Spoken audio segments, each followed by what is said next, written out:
ለመጀመሪያ ጊዜ ስታደርጊው ሊያምሽ ወይም ሊደማብሽ ይችላል። ከዛ በኋላ ግን ደስ ያለሽ የምትጠቀሚበት የሰውነት ክፍልሽ ምንድነው? ሁለተኛ ጥያቄ ወንዶች በፊት ለፊታቸው በማንጠልጠል ኩራት እንዲሰማቸው የሚያደርግ ነገር ምንድነው? በቃ my dirty mind goes wrong። ተመለሰ ሰለሞን። በጣም እኮ የሚዘጋነት ነገር ነው የምር። አሁን አይደለም ማሰብ እኔ አስጨርሳለሁ። ቁጭ በል አንተም በቃ አንዴ ማይኳን ረመዳን ያለ አልጨርሳልክ ጨርሳል። በቃ አንዴ ዝም ብለህ አንዴ ቃውስ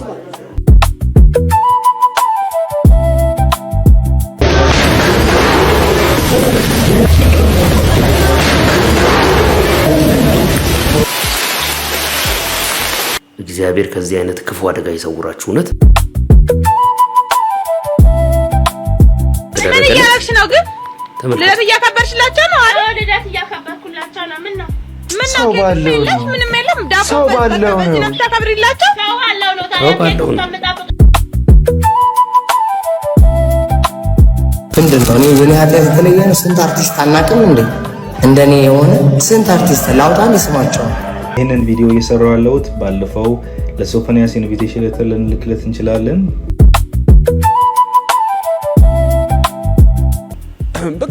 እድሜያቸው ከ30 በላይ የሆኑ ሴቶች እንጃ ለቃል አጠቃቀም ይቀርታ ቀዝራሞች ማለት ነው ሆነዋል። ኢየሱስ ክርስቶስ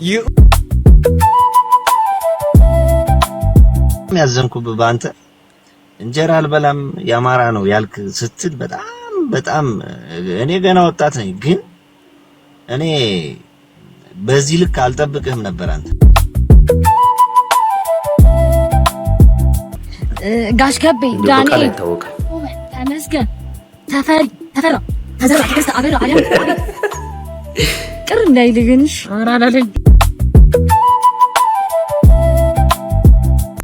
ኢትዮጵያ ውስጥ በጣም ተወዳጅ ታዋቂ ፖፑላር ዝነኛ ባለሀብት የልጆች አባት ባለትዳር እሱ ይሄን ያደርጋል ብላችሁ ከማትገምቱት ሰው ጋር ነው የፍቅር ግንኙነት ውስጥ የገባሁት።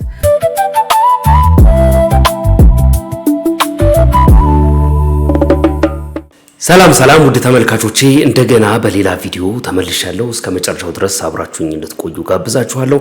እንደተለመደው ሁሉ ይህንን ቻናል ስትጀምሩ ይህንን ቪዲዮ ስትጀምሩ ላይክ በማድረግ ጀምሩ፣ ብዙ ቦታ ይደርሳል ማለት ነው።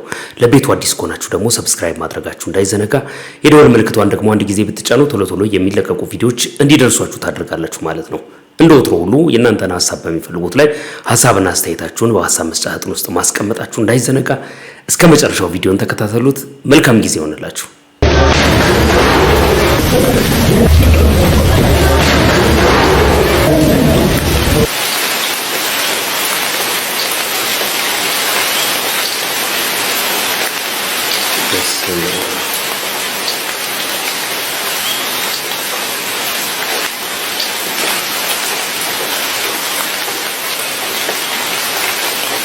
በጣም ይገርማል። መኪናውን አይታችሁታል?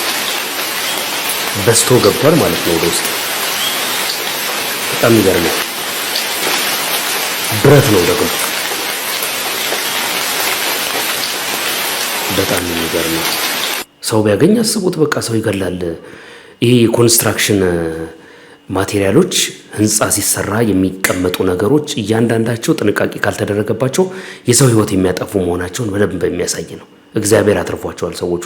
ሴትዮዋም ከገቢና ወጣ ስትሄድ አይታችኋል። መሀል ለመሀል ነው ግን ሰንጥቆ የገባው። እግዚአብሔር ከዚህ አይነት ክፉ አደጋ ይሰውራችሁ። እውነት በጣም ዘግናኝ ነገር ነው። በጣም ይገርማል። እንግዲህ ከዚህ ጋር በተያያዘ ጥንቃቄ እንድታደርጉ ያንን ለማሳሰብ የተሰራ ቪዲዮ ነው ማለት በጣም አስገራሚ ቪዲዮ ነው። ከሰሞኑ ደግሞ ያው ክረምቱ እየገባ ስለሆነ በተለያየ አካባቢ እንደዚህ አይነት ጥንቃቄ ማድረግ የሚጠበቅ ነው ማለት ነው። ሰላም፣ እስቲ ይሄን ቪዲዮ ተመልክተን እንመለስ። ዛሬ ከፍቶኛል፣ በጣም ከፍቶኛል።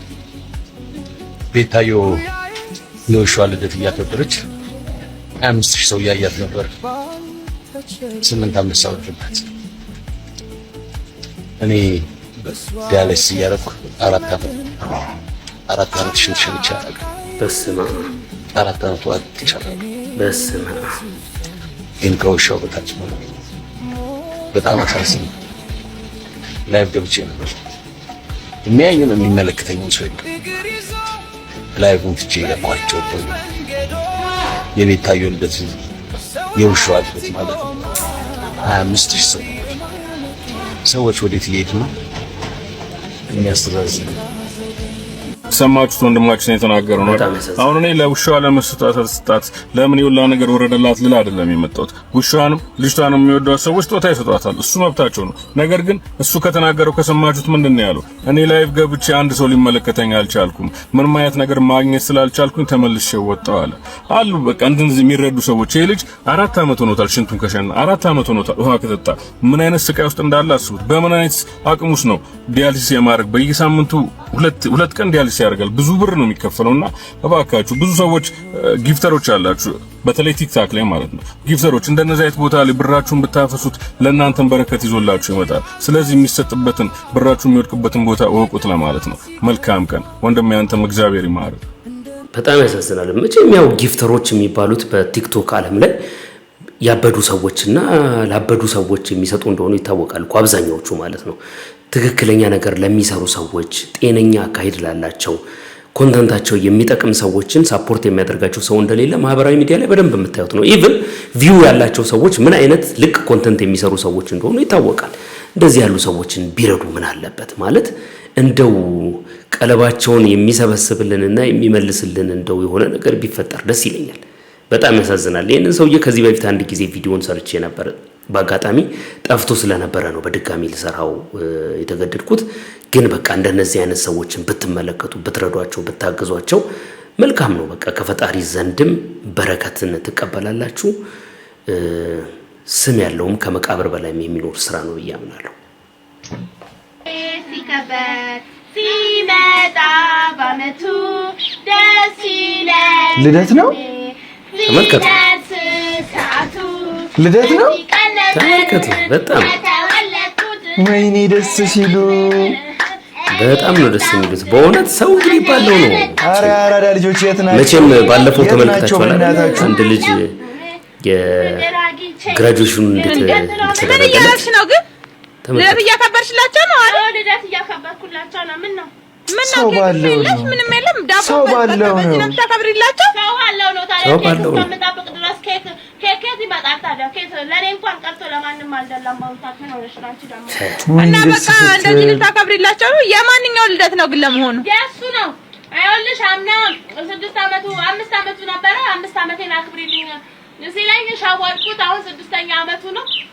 አሁን ደግሞ ከምሸውደውና ከምታው ብዬ እኮ በዚህቹ እንደ ነገሩ ላርግለት ብዬ ነው።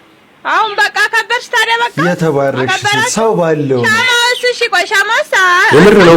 ሻማ ማብሪያ ታዲያ ሻማው የት አለ? ልጅ አይደል ደስ እንዲለው ነው። ታዲያ ዝም ብዬ እኮ እንደ ነገሩ ነው። ታዲያ ምን ላድርግ እናቴ? ሲኖርሽ ነው እናቴ ሁሉ ነገር። ገንዘብ ካለ በሰማይ መንገድ አለ ይባላል፣ ካለለ ደግሞ በምድርም ይጠባል። ኧረ ያለሽን አድርገሽለታል፣ ይበቃዋል። ያለውን ካደረገ ሰው ከዛ በላይ ይጠየቃል። እኔ አልጠጣም። እንደዚህ ያለ ጆሊ ጁስ ነው 15 ብር ነው አንዱ። ብታይ በጣም ቆንጆ ነው። ዳቦ ነገር ያዛርጋት አለ። እኔ በቃኝ ነው ድን ጠግቤያለሁ። የሆነ ስታሳዝን ድምጻችሁን ስሰማ እኔ ብቅ ብያየኋችሁ እንጂ። ኧረ በእናትሽ የሆነ ላይቭ ምናምን ግቢ። በቃ የሆነ ቆንጆ ነገር አቀብልሽ ነበረ። እውነት ምን የሚባለውን ነገር እንደው እሱን አድርጌ ሰዎችን እንዲጠርቼ ምናምን ወግ ቢደርሰኝ ደስ ይለኝ ነበር። በቃ አሁንማ ከበርሽለት እኮ በቃ የት እስቲ በእናትሽ የት ነሽ? በቃ ለፈሯ በጣም ደስ ይላል። እንግዲህ በጣም ብዙ ሰዎች ዚስ ዴይስ በህይወታቸው የሚጨነቁበትና እያንዳንዱ ቀን ሰቀቀን የሆነባቸው ጊዜ ላይ ደርሰናል። የኑሮ ሀስል ማለት ነውና እንደዚህ ያለውን ነገር ደግሞ ስትመለከቱ ሰዎች ባላቸው ነገር ተደስተው ትልልቆች የምትሏቸው ገንዘብ አላቸው የምትሏቸው የሌላቸውን ደስታ በቤታቸው ሲያጣጥሙ ከማየት የሚበልጥ ነገር ምን አለ ትላላችሁ ወገን? በጣም ደስ የሚል ነገር ነው። እኔ በጣም ነው ደስ ያለኝ። ምን ትላላችሁ እናንተ? ምንድነው እኔ የኔ ኃጢአት የተለየ ነው? ስንት አርቲስት አናውቅም እንዴ? እንደኔ የሆነ ስንት አርቲስት ላውጣን ስማቸው ልናገር እንዴ? አንተዋወቅም እንዴ? ተው እንጂ ስንት ሚኒስትር አለ፣ ስንት ባለሀብት አለ። እዚህ ቪዲዮ ላይ ምንም አይነት ሀሳብ ባልሰጥ ይሻላል ብዬ አስቤ እንደገና የሆነ ነገር ስለከነከነኝና የሆነ ነገር ማለት ስላለብኝ ብቻ ነው የመጣሁት። ምክንያቱም ያው ነገሩን ከማባባስ ይልቅ ማዳፈን የተሻለ ነው፣ ማስታወቂያ መስራት ተገቢ አይደለም ብዬ ነው። ኦልሬዲ ግን ቫይራል ሆኗል ቪዲዮ፣ ብዙ ሰው እየተመለከተው ነው። እዚህ ላይ ምን ታየኝ መሰላችሁ? ምናልባት ይሄ ሰው ፑሽ ተደርጎ በደንብ ቢሆን ኖሮ ትናንት የሆነ ስሞችን ሜንሽን ማድረጉ ማጋለጡ አይቀርም ነበር ብዬ አስባለሁ። እሱ መሆኑ ትክክለኛ ሆኖ እስከተገኘ ድረስ ባልከፋ ነበረ። ምክንያቱም ሁሌ እንቃወማለን፣ ሁሌ ይሄ ነገር ይቁም ምናምን ከሚል ባለፈ አንድ ስቴፕ የምንሄድበትንና ማህበረሰቡ መንግስት የሚሆን ነገር ማድረግ ያለበትን ነገር እንዲያደርግና እውቅና እንዲፈጠር መሆኑ ራሱ ትልቅ ነገር ስለሆነ ማለት ነው። ግን ምናልባት ይሄ ሰው በጤና ችግር ሊሆን ይችላል፣ በተለያየ አጋጣሚ በሰው ምክር ሊሆን ይችላል። ድንገት የሚያነሳቸው ሰዎች ጉዳዩ ውስጥ የሌሉበትና በስተት ስማቸው የተነሳ ከሆነ የሚፈጠረው ዳሜጅ እናውቀዋለን። ስለዚህ መንግስትም ይሁን በዘርፉ ያሉ ባለሙያዎች ልጁ ጤነኛ ሆኖ በደንብ ተስተካክሎ በጉዳዩ ላይ በደንብ ሀሳብ ሰጥቶና የተደራጀ ነገር ተይዞ መጠየቅ ያለባቸው ሰዎች በህጋዊ መንገድ እስኪጠየቁ ድረስ እንደዚህ አይነት ነገሮች ድንገት እንዳይወጡ ከቪዲዮ ቢርቅ፣ እንደዚህ አይነት ነገሮች ላይ ቢከለከል ጥሩ ነው ብዬ አስባለሁ። የሚያመጣው ዳሜጅ ከባድ ስለሆነ ማለት ነው። ምናልባት በዚህ ጉዳይ ውስጥ የተጠቀሱ ሰዎች ስማቸው የእውነት ካልተገኘና በጉዳዩ ላይ ተሳታፊ ካልሆኑ፣ ስለዚህ እንደዚህ አይነት ነገሮች እንዳይፈጠሩ የሚመለከተው አካል በደንብ ጥንቃቄ እንዲያደርግ ሁላችሁም ይህን ሀሳብ ለሚመለከተው አካል ብታደርሱ ደስ ይለኛል። በጣም ይገርማል። እንግዲህ ከሰሞኑን በማህበራዊ ሚዲያ ላይ በዚህ ደረጃ ቪዲዮ እየተንቀሳቀሰ እየተመለከትን ያለ ነው። ብዙ ሰዎች ከዚህ ቪዲዮ ጋር በተያያዘ የሚናገሯቸው ብዙ ነገሮች እንዳሉ ተመልክታቸዋል። መቼም ይህንን ላይቭ ላይ ወጥቶ አጋለጣለሁ ስማቸውን ልጥራ ወይ ሚኒስትሮች አሉበት አርቲስቶች አሉበት ስለማናቅ ነው ወይ የኛስ ኃጢአት ምን ከሌላው የተለየ ስለሆነ ነው?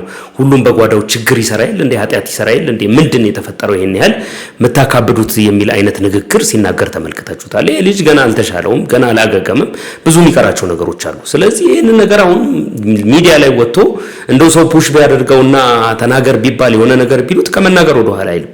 ከዛ ሊፈጠር የሚችለው ነገር እጅግ በጣም ዴንጀረስ ነው የሚሆነው። ስለዚህ በዚህ ደረጃ ሚዲያውን እንዲጠቀም ወይም ደግሞ ላይቭ እንዲገባ የምታመቻቹለት አካባቢው ላይ ያላችሁ ሰዎች ትንሽ ሰከን ብሎ ማሰብ እንዲችል ወደ ራሱ እንዲመለስ ላይፉን እንዲያስተካክል በትረዱት መልካም ይመስለኛል። እኔ በግሌ በዚህ ደረጃ ነው፣ ብዙ ሰዎችም በዚህ ደረጃ ነው አስተያየት እየሰጡ ያሉትና ትንሽ አስቸጋሪ ሁኔታ ላይ ያለ ይመስለኛል። መቼም ባለፈው አንድ ልጅ በውጭ ሀገር አሜሪካን ሀገር እንዲመጣ ሙሉ ወጪውን እሸፍንለታለሁ፣ ትራንስፖርቱንም መጥቶ የሚቆይበትንም ጊዜ ከቨር አደርጋለሁ ያለ ልጅ ተመልክታችኋል። ምን ደረጃ ደረሰ ብለው ለሚጠይቁ ሰዎች ሙሉ በሙሉ ፕሮሰሱን እንደጨረሰለት ተናግሯል። ነገ ምን አፕን ያደርጋል የሚለውን ነገር አናውቅም። ቪዲዮን ግን እንመልከተው። ይህንን ቪዲዮ እየሰራው ያለሁት ባለፈው ለሶፎንያስ ኢንቪቴሽን ሌተር ልንልክለት እንችላለን። እግዚአብሔር እርቶት ቪዛውን ካገኘ ፕሮፌሽናል በሆኑ ሰዎች እዚህ መረዳት ይችላል ባልነው መሰረት ኢንቪቴሽን ሌተሩ እንዴት ነው ተላከለት ወይ ያላችሁ ብዙዎቻችሁ ጥያቄ ጠይቃችሁኛል። ግን ለሁሉም ሰው መመለስ አልቻልኩም፣ በጣም የበዛ መልእክት ስለሆነ እና ደግሞ የምጠብቃቸውም አንዳንድ ዲቴይሎች ስለነበሩ ስለሱ ከመጻፉ በፊት እና አሁን ግን ዲቴይሎቹን መጥተዋል እና ኢንቪቴሽን ሌተሩን ፕሮፌሽናል በሆነ መንገድ ተጽፎ እንደዚህ ኦተንቲኬት ተደርጎ ላስት ዊክ ለቦርን አጌን ሪሃቢሊቴሽን ሴንተር መስራች ኪያ ኢንቪቴሽኑ ተልኳል። ስለዚህ ኮንሰርን ሆናችሁ ስለጠይቃችሁ አፕዴት ላድርጋችሁ ብዬ ነው። ችል ለማለት ነው። መልካም ቀን። እንግዲህ እንደተመለከታችሁት ነው። ምናልባት ይህን ልጅ የመጠበቅ ኃላፊነትና ግዴታ ያለባችሁ ሰዎች፣ አካባቢው ላይ ያላችሁ ሰዎች ከሚገጥመው መጥፎ ነገር እንድትጠብቁት የሚያደርጋቸውን ነገሮች እንድትከለክሉት ይገባል ማለት ነው። ብዙ ነገር በዚህ ላይ ማለቱ ተገቢ አይደለም፣ ብዙ ሰዎች እየተናገሩበት ስለሆነ ማለት ነው። እንቀጥል ወደ ቪዲዮአችን። like Ethiopian people, you know, knife is long knife like Kulmama knife, like Dagan knife, Gorade, his name Gorade, like his enemy, his anget, his skeleton, his kurut, die. And the stick knife is long, stick knife is sharp, this two side sharp, is straw or wurwur, is ግበት ስሙት ዳይስ ኢናሚ ኳዩ ኢትዮጵያንስ በኢትዮጵያ መንግስት በኢትዮጵያ ሀገር ውስጥ ለምንድን ነው ጣልቃ የሚገቡብን? አይገቡብን። we don't need for you ጣልቃ is no this fly water is ጥልቅ no fly like water no why ምን አገባ? አማርኛና እንግሊዝኛ አንድ ላይ ነው። ይመቻቸው ፋዘር። እንግዲህ የጦርና ጎራዴ ማብራሪያ በአማርኛ ለመጀመሪያ ጊዜ በዚህ መልኩ ተሰጥቷል ማለት ነው። ድንቅ ነው። ደግሞ በትልልቅ ሴቶች ብሷል። በትልልቅ ሴቶች ብሷል። ምን አይነት ናቸው? በቃ እድሜያቸው ከ30 በላይ የሆኑ ሴቶች እኔ እንጃ ለቃል አጠቃቀም ይቅርታ ቀንዝራሞች ማለት ነው ሆነዋል እንዳለ ኢየሱስ ክርስቶስ የእውነት ነው ብለ እና እኔ ይቅርታ እንደዚህ አይነት ሰው አይደለም እና የሆነ ስልኬን እንትን ላይ አድርጌው ነበር ባይው ላይ አድርጌው ነበር ቲክቶክ ላይ ማለት ነው አዳኝ በያውን በዚህ ባባለኝ ሰም ነው የከፈትኩት ቲክቶኬን እና አዳኝ ይላል እዛ ላይ ባይው ላይ ስልኬ ነበር ከዛ ይወስዱና ይደውላሉ ስልክህን ከእንዲህ አግኝቼ ነበር ለስራ ነው ምናምን ብዬ ሰፍስል እና በጣም ተመችተኸኛል በቃ ወንዳ ወንድ እኮ ነህ ምናምን ለበቃ እንገናኝና ማም ይላሉ ኧረ እናቴ ለስራ ነው የፈለግሽኝ ለምንድን ነው አይ እሱን እስኪ ብናወራ አይሻልም ነው ዘጋ ደለትኩት ስልኬን ከባይው ላይ ማለት ነው ከዛ አሁን ላይ ምን አደረኩኝ ለመሞት ተፈጥረህ ለመኖር አትንጨርጨር ብዬ ዝም ብዬ ትሽዋለኝ ማለት ነው ምን ስንት ሰዓት ላይ ነው የሚደውልልህ አብዛኛው ኧረ ሰዓት አለው እንዴ ስልኬ በቃ የሆነ መስራት አልቻልኩኝም የእውነት 20 ስልክ ከተደወለ ከ20ዎቹ ውስጥ ቢያንስ 15 14ዎቹ ሴቶች ናቸው ምን አድርግ ነው የሚሉ በቃ እንገናኝ ተመችተኛል ምናምን በቃ አብረን እንሁን በቃ ፏንበል ምናምን አይነት ነገር ማለት ነው እና ምን እንደሆነ ብቻ አላውቅም አንተ ምላሽ ምንድነው ብዙ ጊዜ እኔ የመበሳጨቱ ነገር የለም እንደዚህ ቶሎ ሲደውሉብህ ባይ ያው ስልኩን አጠፍኩኝ ፕራይቬሲ ያንን እኮ ነው ያስጨነቁ በጣም ያጨናነቁኝ ነበር በጣም ማለት ነው ኢቭን አሁን ስራ ላይ ምናምን ራሱ መንገድ ላይ ብዙ ያጋጥሙኛል ማለት ነው እንዴ አንተ 150 ምናምን እውነት ግልጽነትክ ተመችቶኛል ምናምን በቃ ለማንኛውም 150 አንደኛ አርገኝ እቺ 150 ያለ አረ እናቴ ያ የሰማሽውን ታሪክ ወይ ድጋሚ በደንብ ስሚ ምናምን ነገር ላለኝ ማለት ነው እና በጣም አዛርገውኛል ህይወት ግን አልተረበሸም ከዛ በኋላ እንደዚህ በቃ ይሄ እኮ በቀን 20 ሰው 30 ሴት እየደወለ በጣም ነው የሚረብሸው ወጣቶች ሳይደውሉ ዛሬ ይደውላሉ ሁሉም አብዛኛው ነው ያልኩ አብዛኛው ትልልቆች ናቸው አብዛኛው ነው ምን እንደሆነ እንትናቸው አላውቅም በድምጻቸው ነው የምትለያቸው ትልልቅ ሴቶች እንደሆኑ በድምጻቸው እንትን ላይ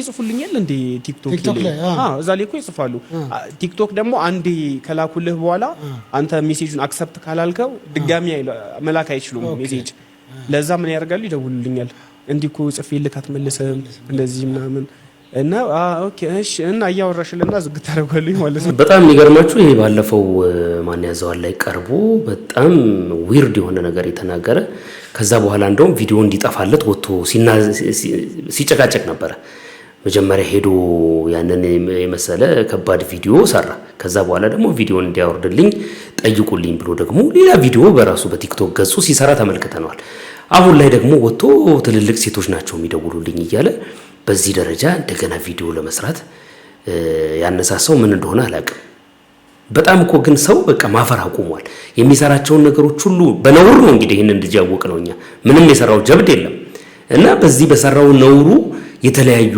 ፖድካስቶች እየጠሩ የተለያዩ ሚዲያዎች እየጠሩት ኢንተርቪው እንዲያደርግ እና ተመሳሳይ ነገር እንዲያወራ ይጋብዙታል ማለት ነው በጣም ግን የሚገርም ጊዜ ላይ ደርሰናል ተአምር ነው አሁን ላይ ማለት ነው ከማግባታችሁ በፊት ዴት ማድረግ ከመጀመራችሁ በፊት ማለት ነው የሰውየውን ፎቶ ማለት ነው ፖስት አደረጋላችሁ ቲክቶክ ላይ ሊሆን ይችላል ፌስቡክ ላይ ሊሆን ይችላል ብቻ ይሄ የማን ንብረት ነው ብላችሁ ፖስት አደረጋላችሁ የማን ንብረት ነው ባለ ንብረት ከሌለ ለተከታታይ 3 የሥራ ቀናት የኔ ነው የሚል ባለ ንብረት ከሌለ ማለት ነው ደረጃ ጉዳያችሁ ልክ ጋዜጣ ላይ እንደሚፖስተው ማለት ነው አንድ የሆነ ቤት ወይ ደግሞ የሆነ ነገር ጨረታ ከመውጣቱ በፊት ወይም አንድ ጉዳይ ካለ ክርክር ያለበት ነገር ካለ ተቃዋሚ ካለ በዚህ ቀናቶች ውስጥ ይቅረብ የሚል ጋዜጣ ላይ የሚለጠፍ ልጥፍ ነበር ከዚህ በፊት ልክ እንደሱ ማለት ነው ባላችሁን ብቻ ሳይሆን ግን ሚስቶቻችሁንም በዛ ደረጃ ብታረጉ አሪፍ ነው ይሄ ማን ንብረት ነው የሚለው ለወንዱ ብቻ ሳይሆን ለሴቶችም የሚሰራ ነገር እንደሆነ ወቁ ብዙ ሴቶች these days የሚነገርባቸው ነገር ከወንዶቹ የባሰ የሆነ ስለሆነ ማለት ነው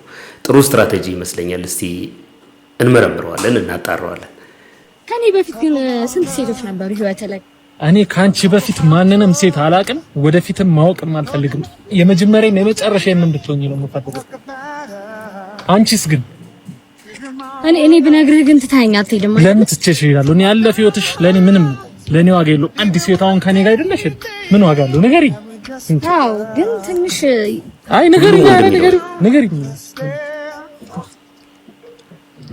ናቲ ጋሽ ገቤ ዳንኤል ተመስገን ተፈራ ተዘራ ተከስተ አበራ አለም ቅር እንዳይልግንሽ አራላለን አሌክስ ሹፌሩ አሌክስ ደላላው አሌክስ ተማሪ ቢኒያም ዱርዬው ቢኒያም የኛ ሰፈሩ ሀብቴ ብስራትን ታውቀዋለህ መሰለኝ ብስራት ፈንታው ሚካስ ሚኪያስ ተራ አስከባሪው፣ ሚኪያስ ሐዋሳ፣ ሚኪያስ የድሬው ማለት ያላስታወስኳችሁ ማለት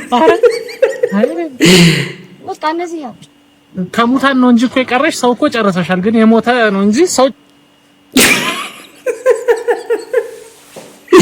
የሞተ ብቻ ነው የቀረሽ። የሞተም እኮ አለ ዝም ተረስቶ ሊሆን ይችላል እንጂ አልተመዘገበም። የሞተም አለ እርግጠኛውን። በጣም የሚገርም ነው እኮ ሴቶች ሁለት የተናገሩ ቀን እንደዚህ አይነት ነገር ሀፕን ማድረጉ አይቀርም ይላል ካብሽኑ። እና በጣም ከባድ ደረጃ ላይ ነው ያለነው። ግን እናንተ ወንዶች ያለፈ ታሪካቸው ቢነገራችሁ ትታችሁ አትሄዱ ወይስ ትሄዳላችሁ? እውነቱን ተነጋገሩ። አንድ የሆነ ሌላ የመንገድ ላይ ኢንተርቪው ተመልክቻለሁ። በጣም ምን አይነት ደርቲ ማይንድ እንደበዛ ብዙ ሰዎች ኮሜንት ላይ ገብተው የሚጽፉት ራሴን ታዝቤዋለሁ። እንደዚህ ባለጌ ሆኛለሁ እንዴ? ይህንን የመሰለ አስተሳሰብ እንዳለኝ እኔ ራሴ አላቅም ነበረ ብለው በጣም ብዙ ሰዎች በራሳቸው ሲያዝኑ ተመልክቻለሁ። ኢንተርቪው ምንድነው? እናንተም ራሳችሁን ቼክ ታደርጉበታላችሁ። እንስማውና እንመለስ። ለመጀመሪያ ጊዜ ስታደርጊው ሊያምሽ ወይም ሊደማብሽ ይችላል። ከዛ በኋላ ግን ደስ ያለሽ የምትጠቀሚበት የሰውነት ክፍልሽ ምንድነው? ልጠይቃችሁና ልሸልማችሁ ጋይስ፣ ልጠይቃችሁና ልሸልማችሁ። እሺ ነው ወደዚህ ሁለታችሁን የምትጠይቁት። እምቧቤ ላሜ ቦራሃ እምቧቤ። ሰላም ሰላም ሰላም። ከማን ጋር ነኝ? ኪያና ኤሊያና። ኪያናና ኤሊያና ጋር ነኝ። እንኳን አደረሳችሁ። ዘመናዊ ስም ነው ለዛሬው ቀን። እንኳን አብሮ አደረሰን። እንኳን አብሮ አደረሰን። 3 ጥያቄ ነው የምጠይቃችሁ። 3ቱንም ከመለሳችሁ 1000 ብር ሸልማችኋለሁ። 2 ከመለሳችሁ 500፣ 1 ከመለሳችሁ 100። የመጀመሪያ ጥያቄ ለመጀመሪያ ጊዜ ስታደርጊው ሊያምሽ ወይም ሊደማብሽ ይችላል። ከዛ በኋላ ግን ደስ ያለሽ የምትጠቀሚበት የሰውነት ክፍልሽ ምንድነው? dirty mind goes wrong። ኤሊያና እሺ እኔ እነግራችኋለሁ መልሱ፣ እናንተ ሞክሩ። ምን ለመጀመሪያ ጊዜ ስታደርጊው ሊያምሽ ወይም ሊደማብሽ ይችላል። ከዛ በኋላ ግን ጀስት ፈታ ብለሽ ዘና ብለሽ የምታጌጭበት የምትጠቀሚበት የሰውነት ክፍልሽ። ጆሮ መበሳት እንዲ አገኘው ከአንዳንድ ያቢል። እሺ የመጀመሪያ ምላሽ ተመልሷል። ሁለተኛ ጥያቄ ወንዶች በፊት ለፊታቸው በማንጠልጠል ኩራት እንዲሰማቸው የሚያደርግ ነገር ምንድነው? ቀጥ ሲጠልቅሽ ለምን እንደሆነ እንጃ ሲዘልቅሽ አስቸጋሪ እና ስንተኛ ክፍል ነች አልሽኝ? ነው ከረባት ነው ከረባት። ደቂቃችሁን በደንብ እየተጠቀማችሁ አይደለም።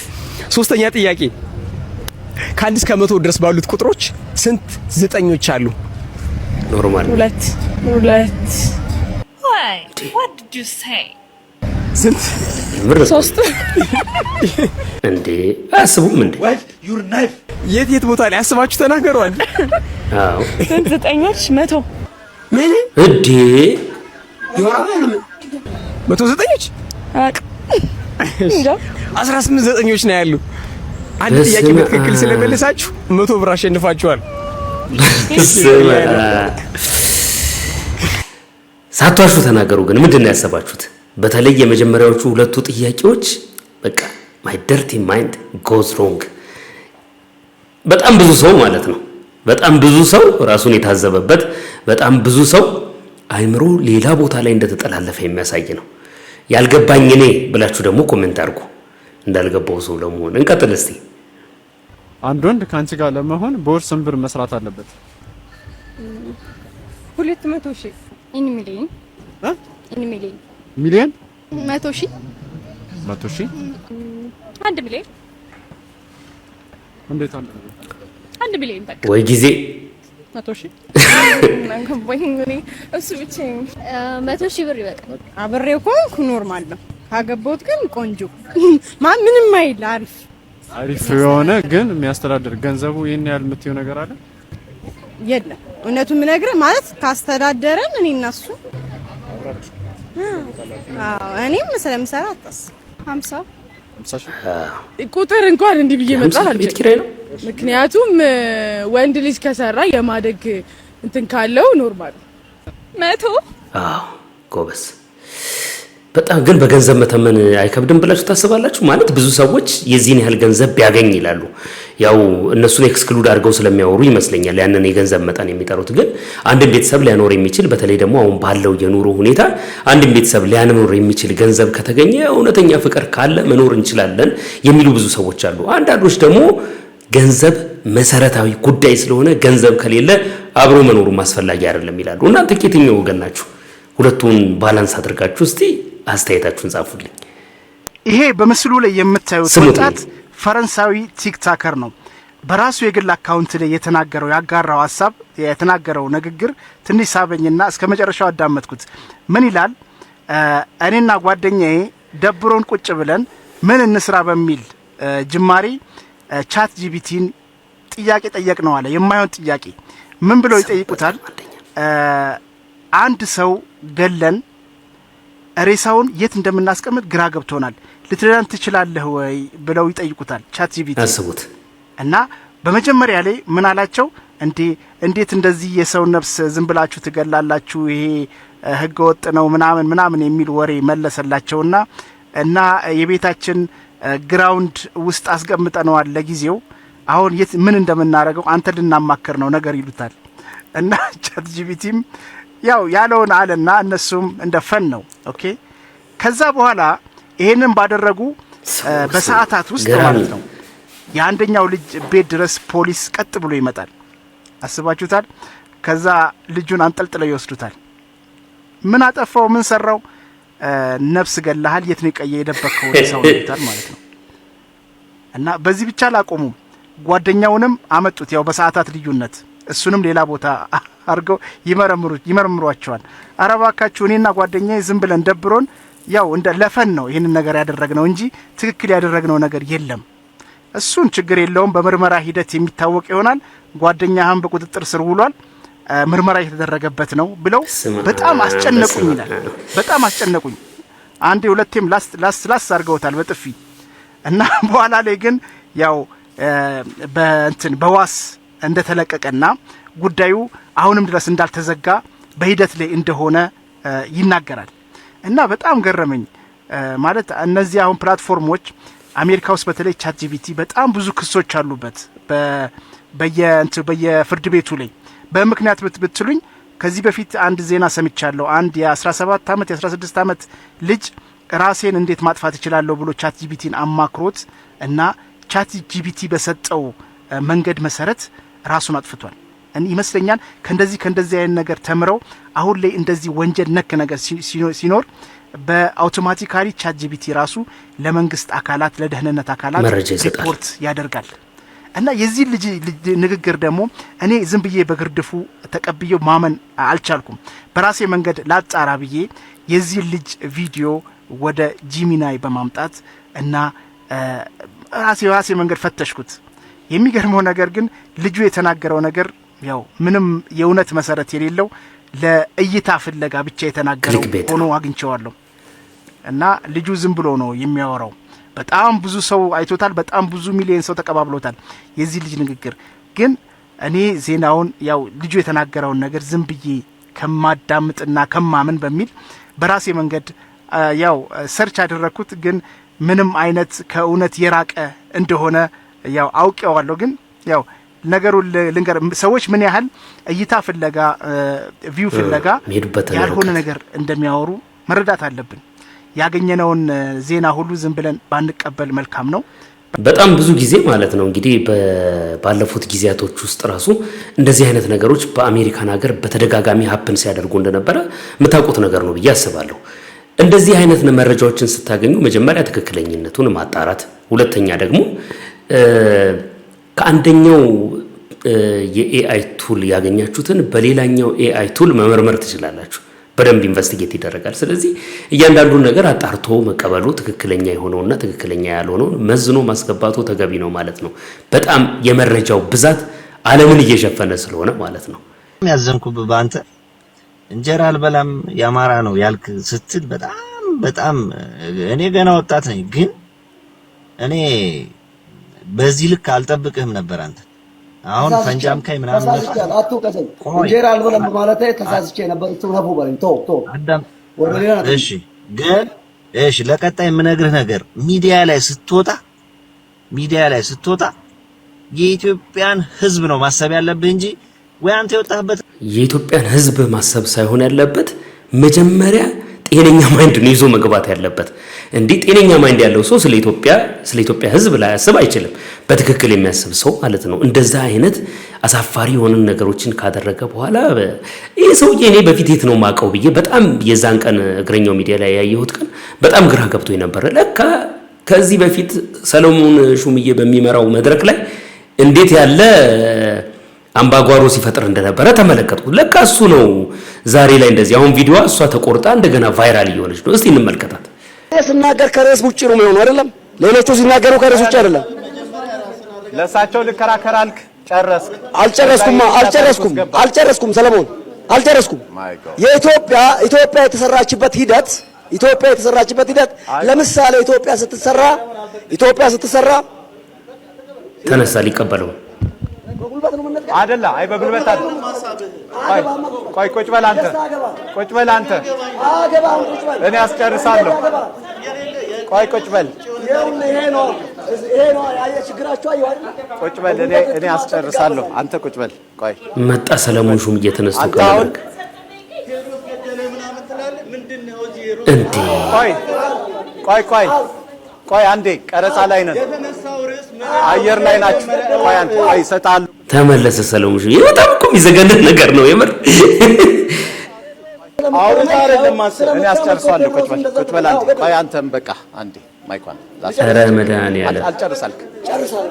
በቃ አንድ ደቂቃ ዝም ብለህ አንድ ደቂቃ ግን ኢትዮጵያ የተሰራችበት ፕሮሰስ ልክ አይደለም። ስማ እኔ ይኸውላችሁ ኢትዮጵያ የተሰራችበት ፕሮሰስ ልክ አይደለም። እንዴት ልክ ሊሆን ይችላል? ይሄን እያየ በጣም ታምር ነው። ግን በቃ ማለት በጣም ብዙ ሰዎች ቪዲዮን ሰሞኑን እየተቀባበሉ ነው። የሚያደርጋቸው ነገሮች ልክ አይደሉም። ቲክቶክ ላይ ገብታችሁ ብትመለከቱ ታፈራላችሁ። በእውነት ነው የምላችሁ ታፈራላችሁ። አንዳንድ የህግ ባለሙያዎችም ወይም ደግሞ ወታደሮች ምን ብለዋል? በህግ አይደለም መጠየቅ ያለበት፣ ህጋዊ እርምጃ ጓዶች እናንተ ራሳችሁ ውሰዱበት የሚልም መልእክት ትላንትና የሰራሁት ቪዲዮ ላይ አሳይቻችኋለሁ። እስቲ የህግ ባለሙያው ደውለው በዚህ ጉዳይ ላይ ምንድነው የተናገረው? እንስማና እንመለስ።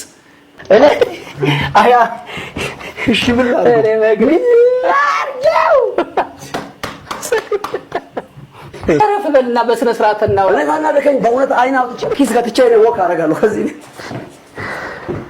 ታዲያ ምን ላድርግ እንዴ ላሳይ? ቁጭ በልና እሺ። ወታደር ተደረገ ስላለባበሴ ላይ ለምን ጊዜ ተወስዳለህ? አንተ ስለ ልብሱ ምንም አይመለከትም። ስለ ፕራክቲካሊ እንዲህ ላሳየው በእውነት ላሳይ ሰብረው። ኧረ በእናትህ የወታደር ደንብ ልብስ ለብሶ መገኘት የህግ ተጠያቂነትን ያስከትላል።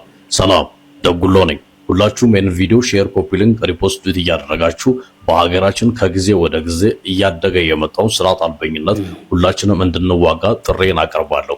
እንግዲህ ቀደም ሲል የተመለከታችሁት ግለሰብ ወታደር ሳይሆን ወይም ደግሞ ግልጽ የሆነ ፈቃድ ከሚመለከተው አካል ሳያገኝ የወታደር የደንብ ልብስ ለብሶ ያልተገባ ነገር ሲያደርግ ሁላችንም ተመልክተናል። ይህ ነገር በሀገራችን የወንጀል ህግ በተለይም ደግሞ የወታደር ደንብ ልብስና ሽልማትን ያላግባብ መልበስ ተብሎ በተደነገገው የህግ ክፍል ላይ ማንም ሰው ፈቃድ ሳያገኝ የወታደር የደንብ ልብስ ለብሶ የተገኘ እንደሆነ እስከ 6 ወር ይቀጣል ተብሎ የተደነገገውን በመተላለፍ ወታደር ሳይሆን ወይም ደግሞ ስልጣን ካለው አካል ተገቢ የሆነ ፈቃድ ሳያገኝ ያንን ድርጊት የፈጸመ ከሆነ ተገቢ ምርመራ ተደርጎበት ተገቢ ቅጣት ማግኘት አለበት እላለሁ። ይሄንንም የሚመለከታቸው አካላት ግልጽ የሆነ ቁጥጥር ማድረግ አለባቸው እላለሁ። አመሰግናለሁ። ምን ማድረግ ይቻላል? ምንም ማድረግ አይቻልም። ራሱን ለመጠበቅ ራሱን በትክክለኛ መንገድ ለማስኬድ ያደረገው ምንም ነገር ስለሌለ የሚመጣውን የህግ ተጠያቂነት ከመቀበል ዝንፍ ማለት አይችልም ማለት ነው። ተአምር ነው ዘንድሮ። ስርዓት አልበኝነት እውነቱን ነው በሀገሪቷ ላይ እየተባባሰ መጥቷል። ይሄን ቪዲዮ ህፃናት ባያዩት እንደ ልቤ እንደው ብናገር ባካችሁ ህፃናት እንዳያዩት ይሄን ቪዲዮ።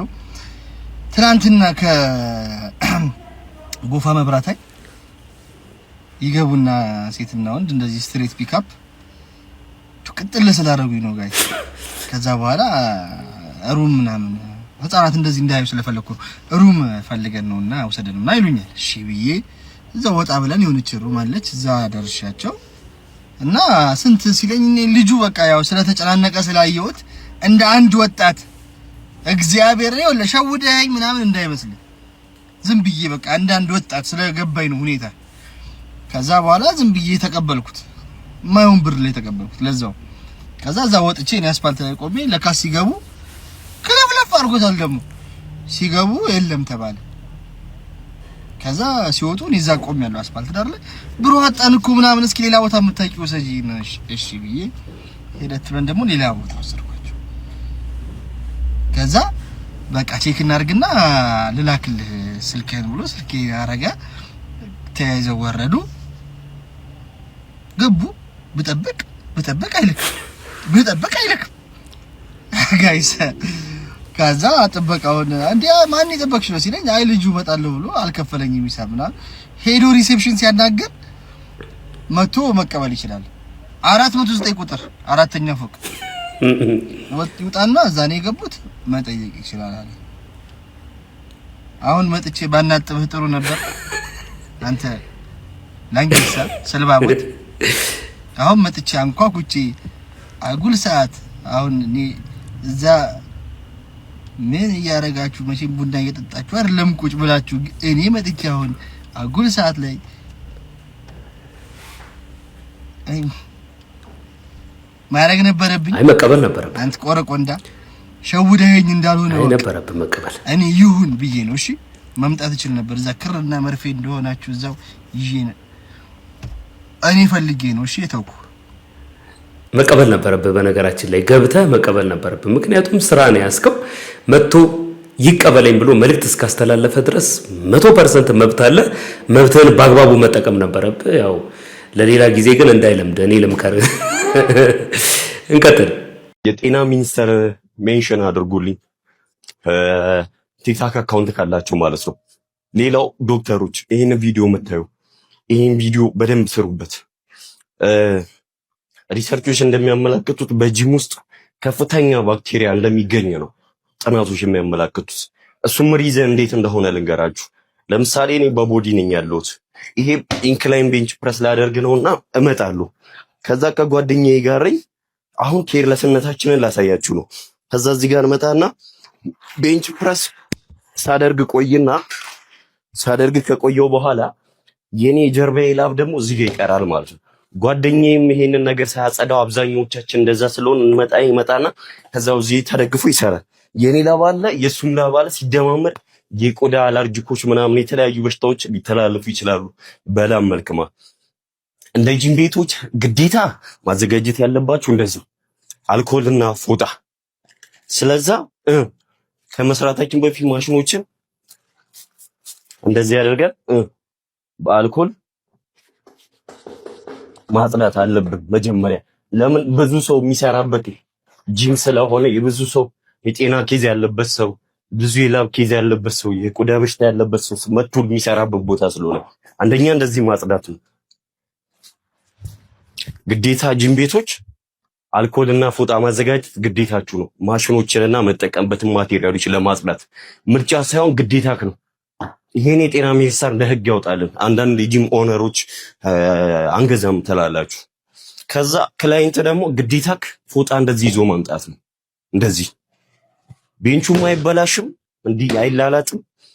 አንተም ከተጸዳ በኋላ ቤንቹንም አታጨማልቁም፣ የአልኮል ፍጆታም አይኖርም። ለራስ ለቆዳ ሴፍቲም እንደዚህ ፎጣ ታዘጋጃላችሁ ሁሉም ክላይንቶች። ያው ጂም ቤት ስለ ጤና አይደለ እንግዲህ ያው ንጹህ ፎጣ አድርጌያለሁ አሁን ተደግፌያለሁ ማለት ነው። ስለዚህ አሁን ይገባሉ ፕረስ አደርጋለሁ ስጨርስስ ላጣ አደርጋለሁ። ጓደኛዬስ ሲመጣ እሱም እንደዚህ አንጥፎ ይሰራል ማለት ነው። ስለዚህ የአልኮል ፍጆታም እንቀንሳለን፣ የራሳችንንም ጤና እንጠብቃለን ማለት ነው። ምናልባት መቀመጫችን አካባቢ የሚያለበን ከሆነ ከዛ በኋላ እቺን ቀለል አድርገን እቺን ፓርት ብቻ አድርገን እናጸዳለን ማለት ነው።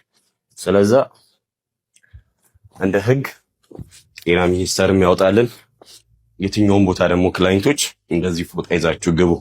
በዚህ ጉዳይ ዶክተሮች በደንብ ኤክስፕሌን አድርጉ ሜንሽን አደረጋችሁ። በጣም እንደዚህ አይነት ተላላፊ ዲዚዞች ከሚኖሩባቸው ቦታዎች ውስጥ አንደኛው ጂም ነው ይባላል። ምክንያቱም ልክ እሱ በተናገረው መንገድ እሱ ብቻ ሳይሆን ሰዎች በተለያየ መንገድ እዛ ቦታ ላይ ሊሄዱ ይችላሉ። ከሰሩ በኋላ ይታጠባሉ እንጂ ከመስራታቸው በፊት ምንም አይነት ሌላ ነገር ይሄ ትራንስሚት ሊያደርጉ በሽታዎችን የሚከላከሉበት ምንም አይነት ነገር የለም ሲባል ሰምቼ አውቃለሁ። ግን ይሄ ልጅ አሁን በደንብ በትክክል ኤክስፕሌን አድርጓል። ራሳቸውንም መጠበቅ እንዳለባቸው የሚያሳይ በጣም ቆንጆ ነገር ነው የሰራው። ሌሎቹም ጂም ቤቶች ይህንን ትሬንድ ቢያደርጉትና በዚህ መንገድ ቢጠቀሙ አሪፍ ነው ብዬ ለማለት ወዳለሁ። የልጆቻችንን ፎቶግራፍ ሶሻል ሚዲያ ላይ እንለጥፋለን። ትምህርት ቤታቸውን፣ ስማቸውን፣ የልደት ቀናቸውን። አሁን ደግሞ በትምህርት ቤት ሪፖርት ካርድ ያመጡትን ነገር ደግሞ እንለጥፋለን። እነዚህ ልጆች ትንንሾች ናቸው። 6 ዓመት 5 8 እንደዚህ አካባቢ ናቸው። እነዚህ ልጆች አስራ ቤት ሲገቡ እኛ ስለ የነሱን ፎቶግራፍ ይህን ሁሉ ዓመት መለጠፋችንን ሲያውቁ ምን አይነት ስሜት ነው የሚሰማቸው? እናቴ ለምንድን ነው የኔ ፎቶግራፍ እንደዚህ ስትለጥፍ የነበርሽው? ይሄ እኮ የግሌ የሆነውን ነገር ነው አውጥተሽ ዛሬ ያስቀምጥሽው ብላ ብትለኝ መልሴ ምንድን ነው? ልጆቻችን አለፈቃዳቸው ነው የምናደርገው። ትንሾች ስለሆኑ ምንም አይሉም ብለን፣ ግን እነዚህ ልጆች ያድጋሉ። ነገ ላይ መልሰው እነዛ ፎቶግራፎች ሳይዋቸው የሚወዷቸው ፎቶግራፎች ናቸው ወይ? እኛ ያስቃል ብለን የለጠፍነው ነገር በእውነት እነሱን ያስቃቸዋል ወይ? ስለዚህ ፎቶግራፍ መለጠፍ ከፈለገ ልጆቻችንን ለቤተሰብ ማሳየት ከፈለገ ያለንበት ሶሻል ሚዲያ ላይ ግሩፕ ፈጥነን እዛ ግሩፕ ውስጥ የተወሰነ ሰው አስገብተን ሼር ማድረግ እንችላለን። አውጥተን ግን የልጆቻችንን ፎቶግራፍ በአደባባይ ስናደርግ እነዚህ ልጆች ነገ ላይ ቢጠይቁን መልሳችን ምንድን ነው?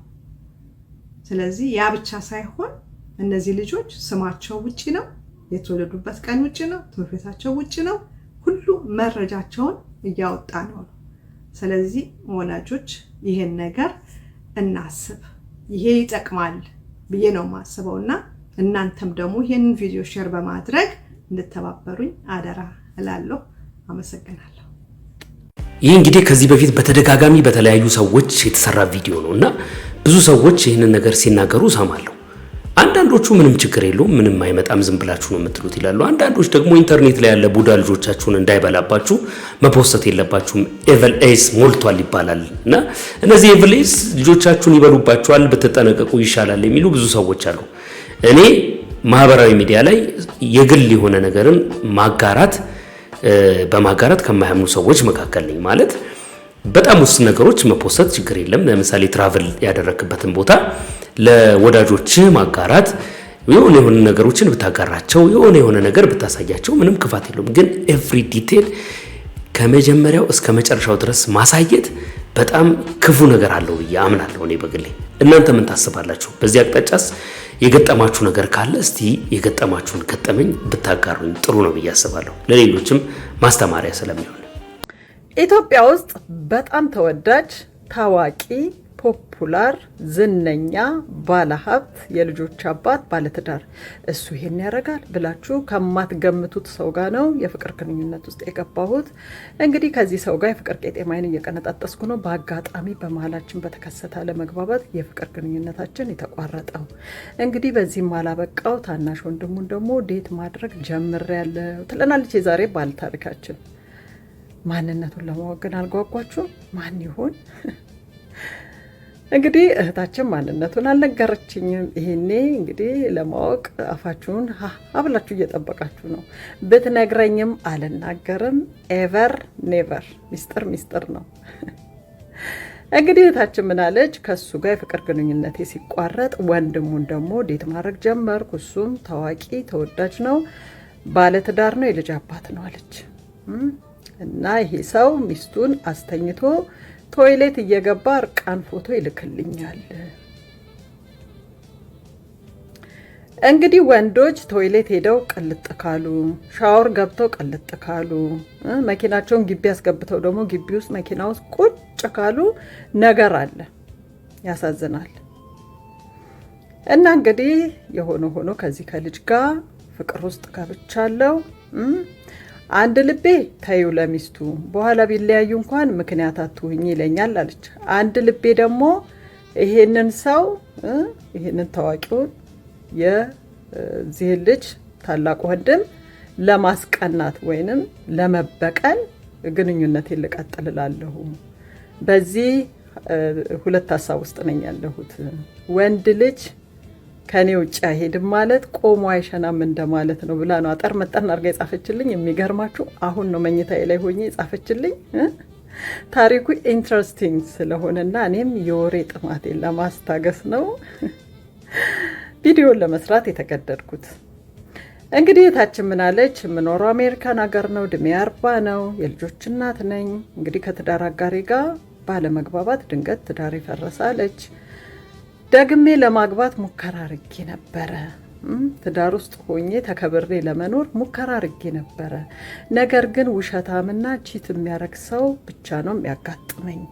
እንግዲህ ሰው ነኝ፣ ስሜት አለኝ እና አልፎ አልፎ ወጣ ወጣ እያልኩ ኢንጆይ ያደርጋለሁ። አጋጣሚ ስራዬ ከባለ ሀብትና ከባለስልጣን ጋር ያገናኘኛል። በዚሁ አጋጣሚ ነው እንግዲህ ከነኚህ ታዋቂ ሰዎች ጋር ፍቅር ውስጥ ልገባ የቻልኩት ብላ ነው አጠር መጠን አድርጋ የጻፈችልኝ። ያሳዝናል። እኔ አንዳንዴ ወንዶች ፖሎጎሚስት ትሆኑ እንዴ? ፖሎጎሚ ከአንድ በላይ ማግባት ማለት ነው ኦፊሻሊ። ልክ እንደ ሙስሊሞች እነሱ ያው ማስተዳደር ከቻሉ ብዙ ያገባሉ አይደል? ከአራት በላይ አራት ወይ እንደሱ ትሆኑ እንዴ? የኃጢአት ሁሉ ኃጢአት። ታዲያ ምን ይሻላል? ሰው የሚቀናባት ቆንጆ ሚስት ቁጭ አርጋችሁ እናንተ ጉድ ጉድ ማለት አላቆማችሁም። ምን ይሻላል በእውነት? ያው ፖሎጎሚ ታውቃላችሁ፣ ከትዳር አጋራችሁ ውጪ ኦፊሻል የሆነ ትዳር መመስረት ማለት ነው። ከአቅም በላይ ከሆነ ምን ይደረግ? ይህን ዝሙት እየሰራችሁ እግዚአብሔርንም አስቀይማችሁ ትዳራችሁንም በድላችሁ እናንተም እንግዲህ መቼም ካረጋችሁት በኋላ ጸጸቱን አትችሉትም። ኢትስ ኦብቪየስ። አንዳንዴ እንደዚህ ያስባለሁ በእውነት። እናታችን እንግዲህ ለማግባት ሙከራ አድርጌያለሁ፣ አልተሳካልኝም፣ ወጥቼ ኢንጆይ ያደርጋለሁ እያልሽ ነው። እግዚአብሔር አምላክ የራስሽ የሆነ ትዳር ይስጥሽ። ሌላም መክርሽ ደግሞ ፕሊዝ እንዳንቺ የፈታ ሰው። አንዳንድ ጊዜ ወንዶችን ብቻ እንወቅሳለን። እንደዚህ ባለትዳር ወንዶችም ጋር ኢንጆይ ማድረግ የምትወዱ ሴቶች አላችሁ። እባክሽን እህታችን፣ እባካችሁ ለሁላችሁም ነው የምለው፣ ከባለትዳር ላይ ዞር በሉ። ለትዳሩና ለሚስቱ ለልጆቹ ልቀቁት። እሱን ስንት ሌጣ አለ እንደናንተ የፈታ ለፈቶች ከሆናችሁ ከነሱ ጋር ኢንጆይ አድርጉ። ኃጢአት እየሰራችሁ ትዳር እየበተናችሁ እናንተ በምትበትኑት ትዳር ስንት ሕፃን ነው ሰፈር የሚያደርገው ወደ ጎዳና የሚወጣው። ስለዚህ ለእህታችን እግዚአብሔር አምላክ የራስ የምትዩ ትዳር ይስጥሽ። እንደገና ከባለ ትዳር ላይ ፕሊዝ እጅሽን አንሺ ለማለት ወዳለሁ። እጅሽን አንሺ ኔሴንስ በቃ ከባለ ትዳር ጋር አትሁኚ፣ መጥፎ ነው፣ ኃጢአት ነው ለማለት ወዳለሁ። ውድድ ነው ማረጋችሁ ባይ። በጣም ብዙ ነገሮች በነገራችን ላይ ታሪክ ከምንሰማው እያለፈ ነው። በጣም ብዙ ሰው ማለት ነው፣ በጣም ብዙ ሰው ቤት፣ በጣም ብዙ ቦታ እንደዚህ አይነት በጣም የሚያስደነግጡ ታሪኮች እየሰማን ያለ ነውና መነሻው ምን እንደሆነ መድረሻውስ ምን ላይ እንደሚያበቃ ማናቃቸው ብዙ ነገሮች አሉ። በጣም አስፈሪ ጊዜ ላይ ደርሰናል። ራሳችሁን መጠበቁ ተገቢ ነው። ምን ትላላችሁ ግን? ይህንን ታሪክ ሰምታችሁታል መቼስ። በጣም ብዙ ሰዎች በቃ በየቤታቸው በሚያቋቸው አካባቢዎች በሚያቋቸው ሰዎች እንደዚህ አይነት ነገር እየሰሙ ነው ያሉት። አስቸጋሪ ጊዜ ላይ ደርሰናል ወገን።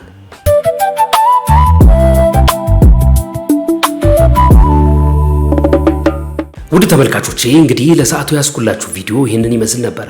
እስከ መጨረሻው ድረስ ከተከታተላችሁ ላይክ ማድረጋችሁ እንዳይዘነጋ። ለቤቱ አዲስ ከሆናችሁም ሰብስክራይብ ማድረጋችሁ፣ የደወል ምልክቷንም አንድ ጊዜ ብትጫኑ ቶሎ ቶሎ የሚለቀቁ ቪዲዮዎች ይደርሳችኋል ማለት ነው። እንደዚህ አይነት ኮል ቱ አክሽን ማድረግላችሁ ያው ሁሉ ጊዜ ሰዎች ይረሳሉ፣ ላይክ ማድረግ ይረሳሉ፣ ኮሜንት መጻፍ ይረሳሉ። አንዳንዶችም ቪዲዮ አይተው ብቻ ወጥተው ይሄዳሉ። ሰብስክራይብ የማያደርጉ ሰዎች ይኖራሉ። ግዴታ አይደለም፣ ከወደዳችሁት ቤተሰብ መሆን ከፈለጋችሁ ብቻ ማለት ነው። እጅግ በጣም ወዳችኋለሁ። በሌላ ቪዲዮ ተመልሼ እመጣለሁ። የዛሬውን ቪዲዮ እንዴት ተመለከታችሁት? ኮሜንት ስር አስቀምጡልኝ። የመጀመሪያ ኮሜንት የእናንተ እንዲሆን እፈልጋለሁ። ውድ ቤተሰቦች በሌላ ቪዲዮ ተመልሼ እመጣለሁ። መልካም ጊዜ፣ መልካም ቆይታ ይሆንላችሁ።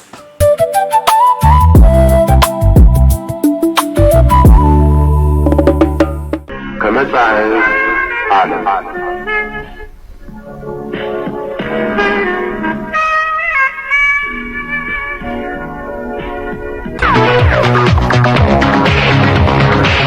ከጣለ የገለበጠ ሲሉ ይተርታሉ ማን አባቶች።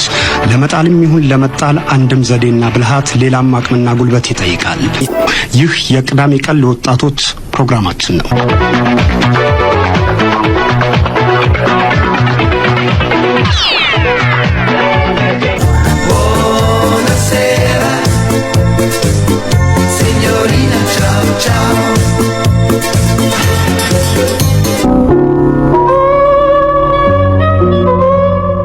ሶብያ አዲስ ባህሪ ልታመጪ ነው? ችግር ካለ ተናገር። እንችላለን አልኩ እኮ ጌት። ሌላ ምን ማለት ነበረብኝ? በሆነ ነገር የተከፋሽ ይመስላል። ያስከፋሽን ነገር ባላውቀውም ያኮረፍሽው ግን እኔ ይመስላል። ታዲያ ማኩረፊያ ብትሆን ትጠላዋለህ? ማኩረፊያ ለማናቸው ነገር መሸሻ ከለላሽ ቢሆን ደስታውን አልችለውም። የቀን ቅኝት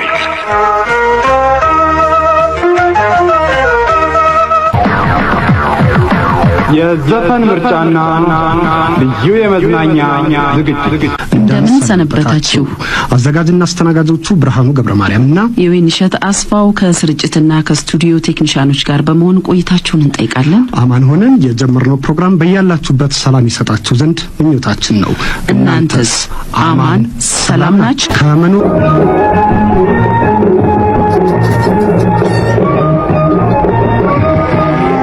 አውደ ገጠር